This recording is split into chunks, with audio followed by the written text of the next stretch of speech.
వైకాపా ప్రభుత్వంలో అన్ని వర్గాల ప్రజలు తీవ్ర ఇబ్బందులు ఎదుర్కొంటున్నారని ప్రజా సమస్యలు పట్టించుకొని వైకాపా ప్రభుత్వాన్ని సాగనంపాలని జనసేన పార్టీ రాష్ట్ర పీఏసీ సభ్యులు పంతం నానాజీ అన్నారు. కరప మండలం నడుకుదురులో జనం కోసం పవన్ కోసం మనం కార్యక్రమంలో భాగంగా ఆయన స్థానిక సమస్యలు అడిగి తెలుసుకున్నారు.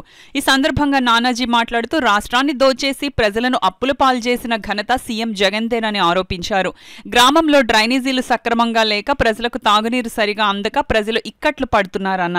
ఈ కార్యక్రమంలో మండల జనసేన అధ్యక్షులు బండారు మురళి, టీడీపీ అధ్యక్షులు దేవు వెంకటేశ్వరరావు, పార్టీ నేతలు చంద్రశేఖర్, నూకరాజు, పి గోవిందు, పెద్ద సంఖ్యలో జనసేన టీడీపీ నాయకులు, కార్యకర్తలు పాల్గొన్నారు.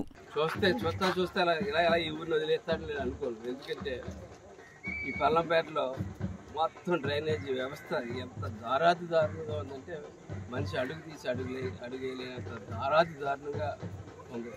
అలాగే అసలు డ్రైనేజీ నీరు బయటికి వెళ్ళడానికి దారి లేదు, ఎక్కడికి వెళ్ళాలో తెలియట్లేదు. ఇల్లే బకెట్లు ఎట్టి తోడుకుంటా ఉన్నారు. నేనేదో అక్కడ బాగనాలపేటలో ఒక చోటని స్వామినగర్లో ఒక చోట ఉందలే అనుకున్నా. తెల్ల చెప్తే మనం ఇంకో ఊరిలో చూస్తే వేళ ఈ ఊరిలో చూస్తున్నాను. ఏ ఊరిలో చూసినా బయట తోడుకుని వారబోసుకునే పరిస్థితి.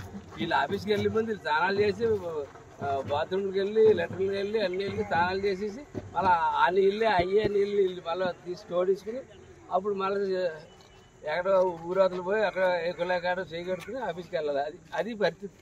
ఈ ఊర్లో ఉన్న వాళ్ళు పరిస్థితి అంత దారుణంగా ఉంది. పంచాయతీలో స్వీపర్స్ లేరంట. స్వీపర్స్ జీతాలు ఇస్తే వాళ్ళే ఉంటారు, ఎందుకుంటారు?